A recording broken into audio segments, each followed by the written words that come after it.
St. Mary's College student Samantha Marshall is a sophomore now. And I had a rough first year. Everything bad happened. I got in a car accident, I had appendicitis, I had everything. But I made it. And Marshall says she's doing much better this school year. And St. Mary's has a really good support system where I had professors reaching out to me. I had friends right there, getting me my work when I needed it. So I had a really good support system. St. Mary's College has been intentional about building that support system by encouraging engagement. That's been a big focus for the last couple of years, is creating experiences on campus that are building community. Sarah Granger is the director of the Health and Counseling Center at St. Mary's College. I think academic pressures are high. She says students are facing a variety of challenges and concerns that might require extra support from the school.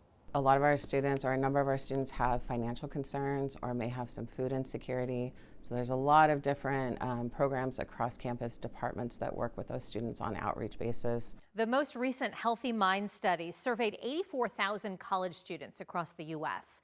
While there are positive trends over the last few years, more than a third of college students surveyed are struggling with depression and anxiety. Does that surprise you, having worked in this? It does not. I think that mirrors a lot of what we're seeing on our campus. A lot of the students that are coming through our doors for counseling, for other mental health concerns, are expressing the anxiety and depression. The Healthy Minds study also showed that while most students knew where to seek help for mental health, there were barriers that kept them from reaching out. Look, students said they weren't sure where to go, and there wasn't enough availability. But the top two barriers that students noted, a lack of time and too expensive. And so we've put a lot of parameters in place and guidelines to kind of help ensure students are seen pretty quickly if they're calling to be seen, or if they're calling more urgently with another staff member across campus.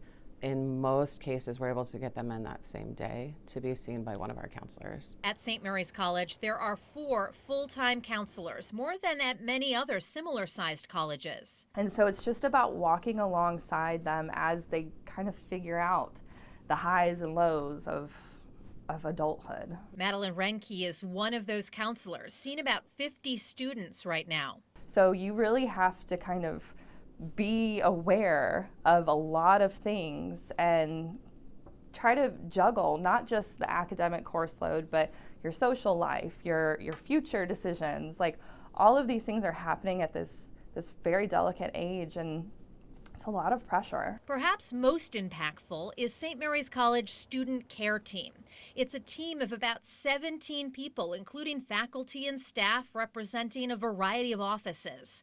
They receive reports about student well-being. They meet regularly and work together and through campus connections to develop a plan for reaching out to students in need. They kind of run through the list of students who are of concern, and then kind of make a plan to figure out who's going to touch base or what the plan of care really is. School leaders say the goal of the care team and all of its health services is to eliminate barriers for students and ensure they get the physical and mental health care they need. St. Mary's is a tight-knit community. There is always somebody around the corner waiting to help. Marshall says that support has made a difference for her. And then this year, I'm definitely doing a lot better, for sure.